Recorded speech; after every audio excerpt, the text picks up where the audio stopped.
Hi, this is Chris Campbell, and welcome to the Food Institute podcast. Today, we will be speaking with Robyn Carter, CEO of Jump Rope Innovation, with a focus on what CPG and food retail companies can do to increase their share of plate with back to school and the holiday season fast approaching. But first, whether you are a first-time listener or becoming something of a regular, we ask that you share this episode on your social media platforms and with your friends and family. It really helps us expand our reach, and we appreciate it when you do so. So with that said, I'll introduce Robyn and ask how she's doing today. So how are you, Robyn? Hey, Chris. First of all, thanks so much for having me. I'm doing great, thank you. We're getting ready for back to school here, just making sure we're all stocked up and ready to go as our kids start back later this week. And like I said earlier in a call that we had before the podcast, it does really feel like fall is approaching here in New Jersey on September 1st. The weather is cooling down. The summer seems to be fading away, but it's anything but normal this year with COVID-19. But before we get into that, I'd like to get a little bit more background about you and also Jump Rope Innovation. So could you share a few details regarding your history, your experience, and also Jump Rope Innovation? Sure.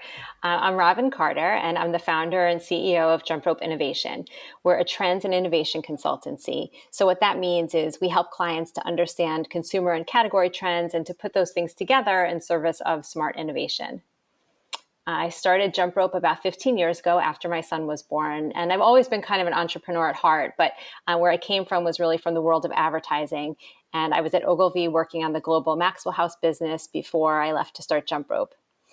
I've spent most of my career working on packaged goods, which I really love, although we have clients in other industries, of course. There's always a special place in my heart for packaged goods because I think about packaged goods as the real things that people use to help them to care for their families, to feed their families, and to care for themselves every day. And when I think about brands and about packaged goods brands, I think about those brands as serving real people. And in my job now and in what we do at Jump Rope, we help to bring those real people and their real needs and goals to life for our clients so that together we can figure out how best to meet those needs. Excellent. I think that's going to make you well situated to kind of discuss this topic that I alluded to earlier.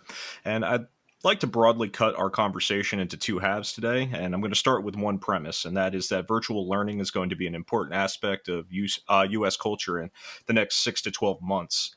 So I'm wondering if you have any insight into what a CPG company can do to make products and kind of win over those in the back to school crowd. Yeah, absolutely. So this is a great question and something we started working to understand and anticipate back in April when it became apparent that this pandemic was going to be with us for some time. So there are three main things. And I think the first may not surprise you, but the first is, to create and offer products that will help consumers to prepare healthy, family-pleasing meals simply, right? That's always the goal. But I think it's going to be more important than ever that these things are healthy, family-pleasing, and simple, the trifecta there. I think it's important that the products still involve some real cooking because we heard echoed in our work with moms and with influencers, throughout the pandemic that preparing food for their families was a really important way that they could care for their families during this time. So it's not that they want something that's pre-made and they can just put on the table. They still want some involvement there, but there's going to have to be simple solutions, for helping moms and families to get, to get meals on the table quickly and easily during such a busy time. The second thing that CPG companies can be doing is creating products that kids can make for themselves or serve for themselves with minimal to no supervision and with minimal mess. And I think, again, these products have to be reasonably healthy because we're in this for the long haul. So it's treats will still be quite important, but it's not like in the early days of lockdown where for many it was, sort of all comfort food all the time. I think we're looking to maintain some sort of balance as we move forward here.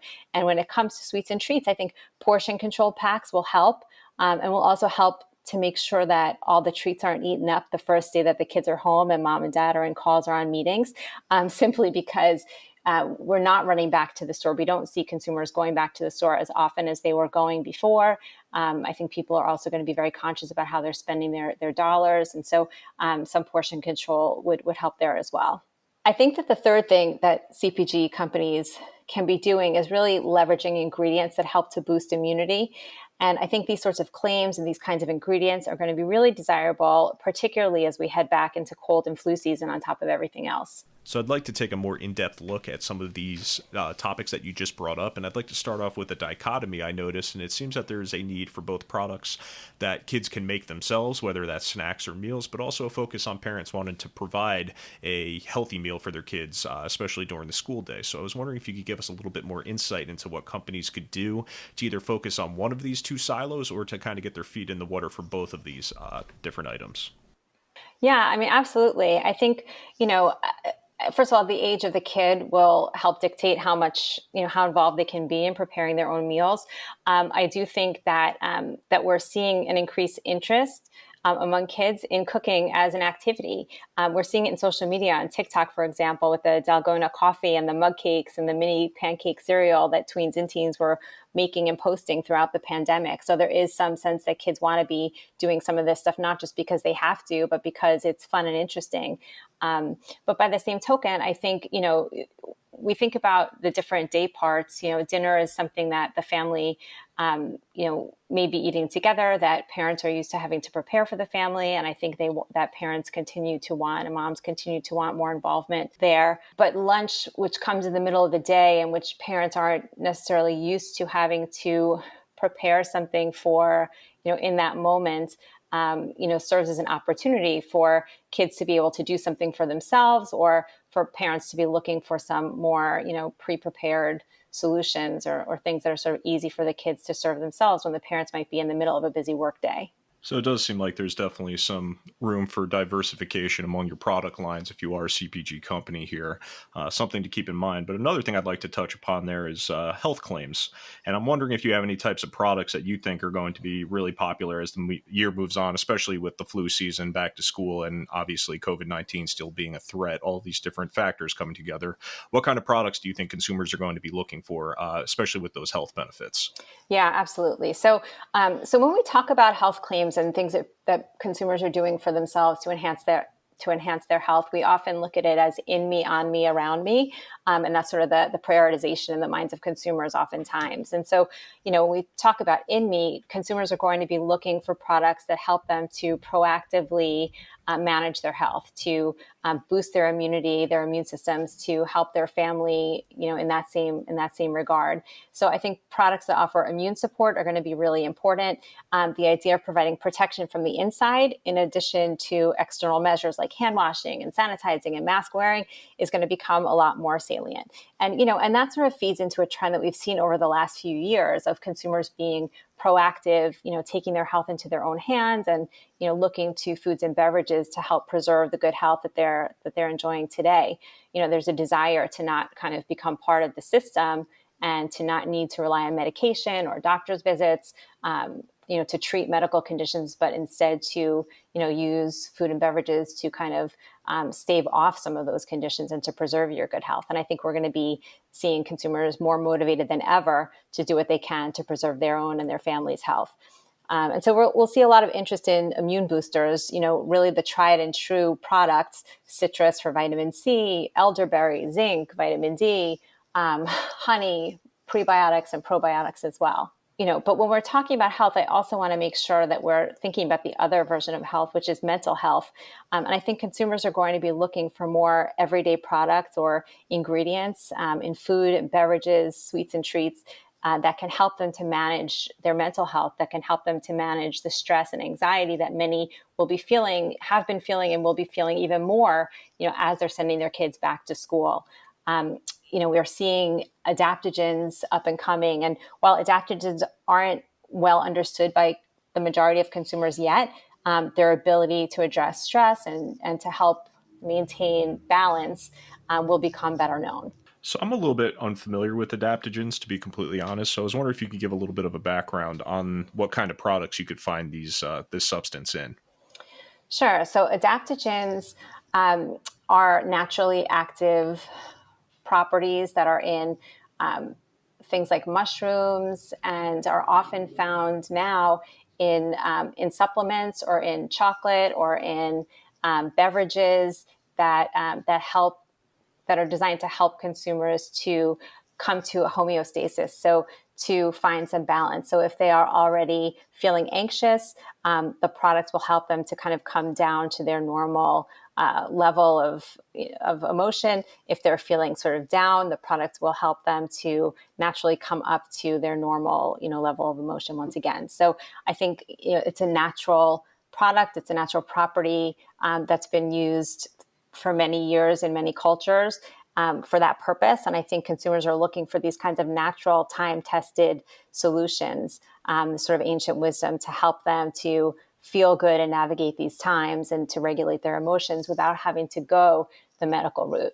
And I agree with you there. And I think it really does tick a lot of boxes that consumers were looking for even before the pandemic. And then obviously with COVID-19 kind of accelerated this trend towards healthier products and natural products. But something that I think wasn't entirely evident when the coronavirus pandemic first started was these increased opportunities for families to get together and eat dinner. And you kind of alluded to this earlier. So I'd like to know what your thoughts are on what CPG companies can do best leverage this trend really and try to make sure that their products are the ones that are getting involved in that dinner time plate share there. Yeah, so that was really interesting learning for us as we were talking with moms and with teens, both teen boys and teen girls during the pandemic. We heard echoed the same sentiment, which is that everybody really enjoys sitting down at the table together to have a family meal. And, I was sort of surprised, even as the mom of teens, just how meaningful that was to the parents and to the kids alike, that time together, because so much of the time we were previously running back and forth from school to practice to work, and the family's eating staggered and not sitting down at the table together. So this idea of a shared family meal became really important and meaningful. And even we had teenage boys telling us that they hope that this continued past the time of the pandemic. So that was really kind of meaningful, and I think something to take to heart. So I think a way that brands can help here is by providing a base that can please everyone and that can allow for customization as needed. So many households are dealing with, different dietary needs, whether it's allergies or, particularly younger people who are choosing to be more plant forward, maybe not consume animal products, or, making other dietary choices, or even just have different preferences. So something that a CPG company could do is to provide some sort of meal starter that then allows for some level of customization so that everybody can eat together, but still have something that, that they want and need. And I think the other half of that aspect too is probably a focus on value. And I think consumers were mostly concerned about value even before COVID-19, but that kind of changed, especially with the economic impact that's connected to it. And I also think that it extends just beyond price. So obviously, we're seeing a lot of CPG companies putting out value packs.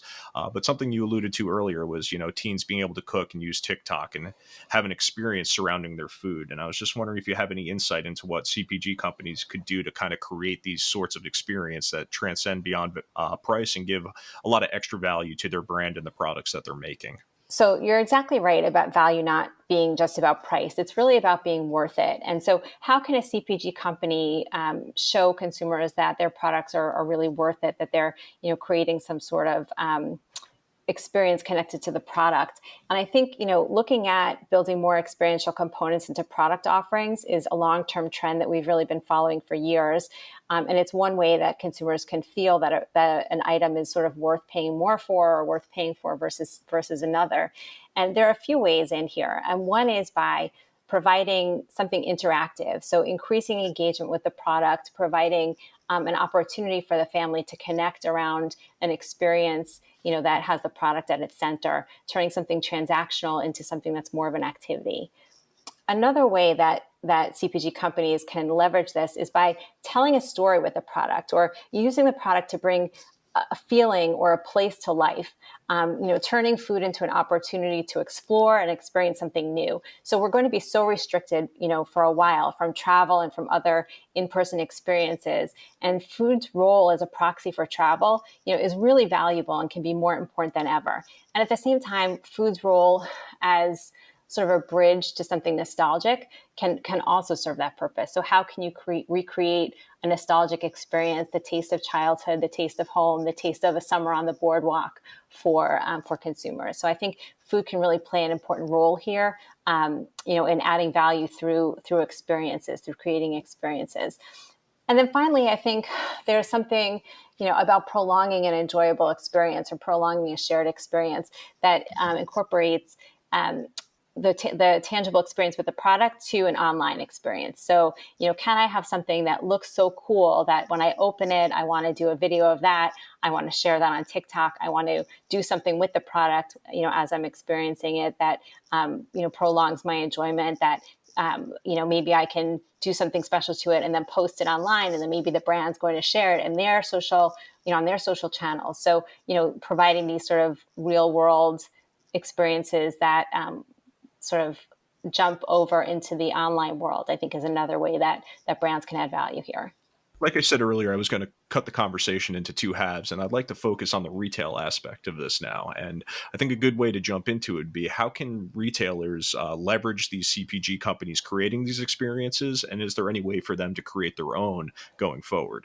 So I think retailers can work together with CPG brands to find ways to encourage discovery and trial. So we know that consumers are spending less time in the store. They're trying to be really efficient in their, in the time that they spend in the store. They're not spending as much time exploring as they might have before. So is there a way to anchor a new experience to something that they already know and love, so that it feels like sort of a safe purchase, a low risk purchase, but something that adds some value in that regard, brings something new, gives them an opportunity to try something new. And by the same token, I think, retailers and CPG brands are running up against the same challenge with online shopping, where consumers have a basket made. It's easy to kind of click and keep putting the same items into your basket. Maybe there's not as much opportunity to explore and to find new things, as you might have had in the store before. So I think that's sort of another way that retailers and CPG companies can work together to encourage discovery and trial, is by thinking about the online opportunities to introduce consumers to new products. Even,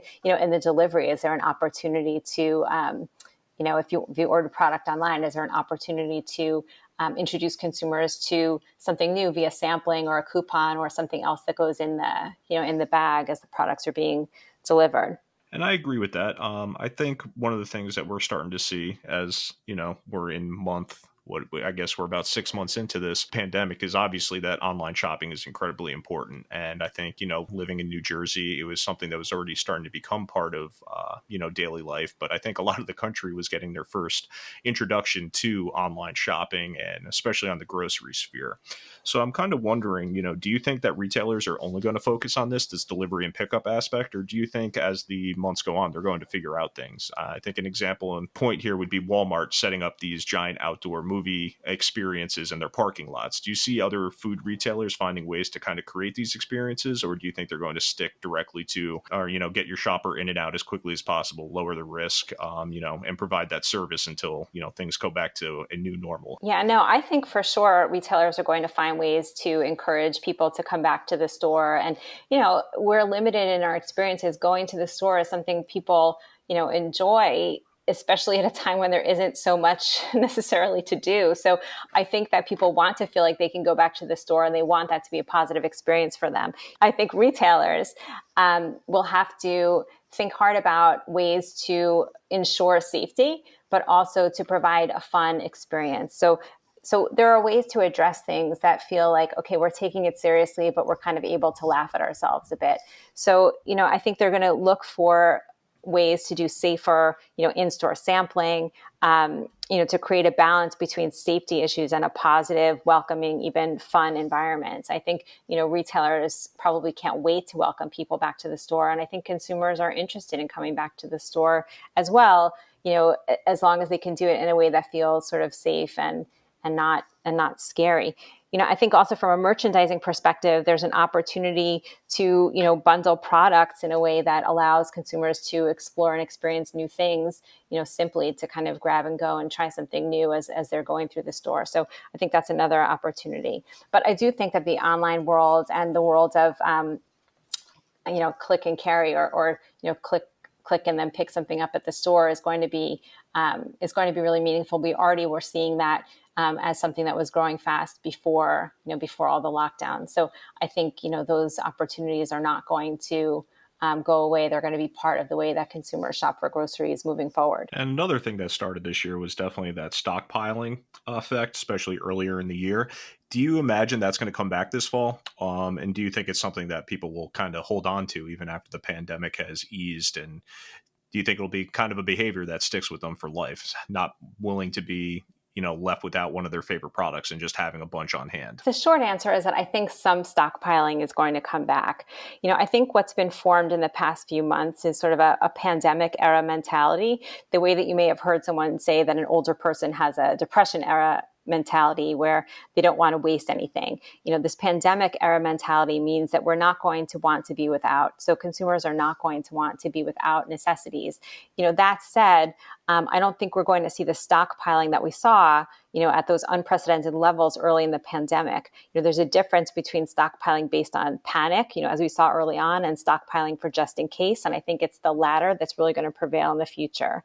And I think it's also facilitated by the fact that people have limited storage space. We're not all preparing for kind of Armageddon, by stocking our basements with product. And I think, consumers want to be reasonably prepared, but I don't think there's going to be sort of a panic run on product. I think what could change that is if the shelves are empty, if there's visible disruption to the supply chain such that people get nervous that they won't be able to get anything. I think that could kind of push us back in that direction.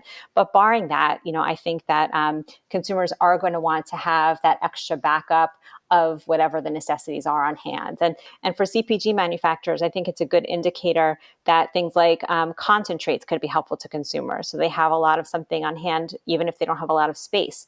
I also think that consumers are going to be balancing, their income, what they have to spend on these products with the desire to have, extra sort of on hand.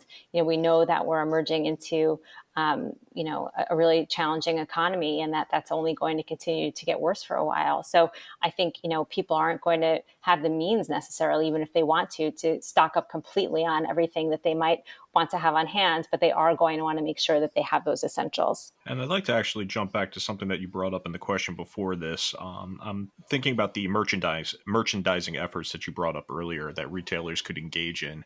And I was wondering if you could just give a little more detail on what you meant by that. And I'm wondering, is that like meal kits, food packages? What can these retailers be doing in the current moment to kind of leverage these product types that consumers are more familiar with in a delivery fashion? Yeah, so retailers can play an important role, in terms of leading with more consumer-friendly options like meal kits that maybe combine fresh and shelf-stable components, which they're in a particularly good position to do.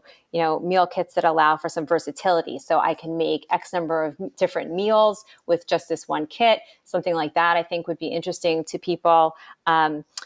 Kits that have enough for dinner and maybe lunch leftovers can help as well. But I think, once again, these things need to really demonstrate value. So, it's not necessarily about price. It's about utility or value as we described it in other ways. So I think, merchandising efforts that focus on solutions that can provide good value for the family will be really interesting and compelling to consumers. And I just have one last question, and it's going to be a little bit more forward looking. But as I said earlier, we're taking a look at the fall season, and winter's right behind it, obviously. So with Halloween, Thanksgiving, and then the winter holidays all coming up pretty quickly, what can retailers and CPG companies do to kind of drive sales during this incredibly important time of the year? Yeah, I love this question. This is something we've talked a lot about internally here.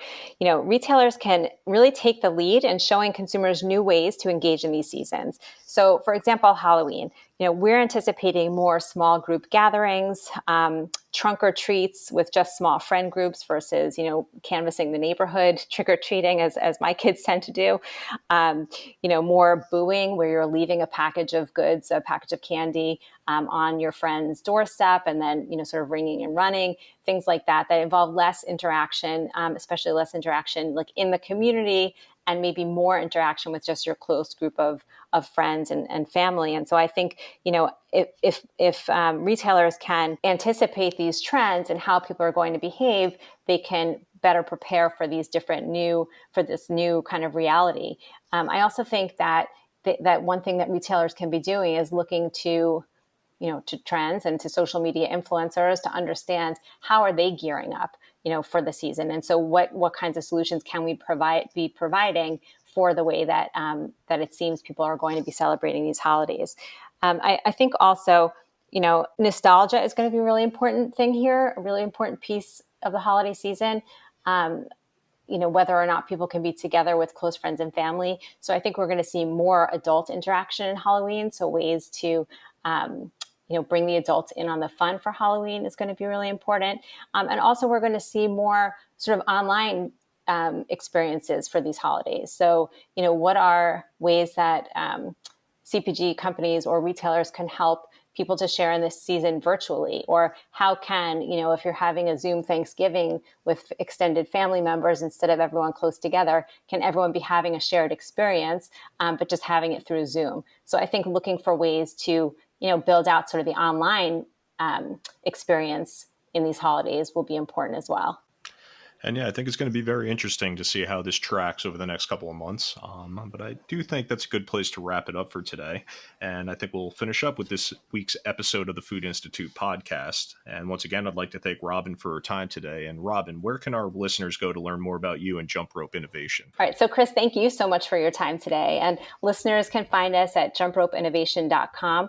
Or they can look for me, Robyn Carter, on LinkedIn. And we'll definitely share the relevant links in the description of this episode. So, like I said, that wraps it up for this week's edition of the Food Institute podcast. If you're new to the podcast, please follow, like, and share. If you'd like to learn more about the Food Institute, please take a look at the links in our description to learn more about us and what membership can do for you and your company. So until next time, this is Chris Campbell signing off.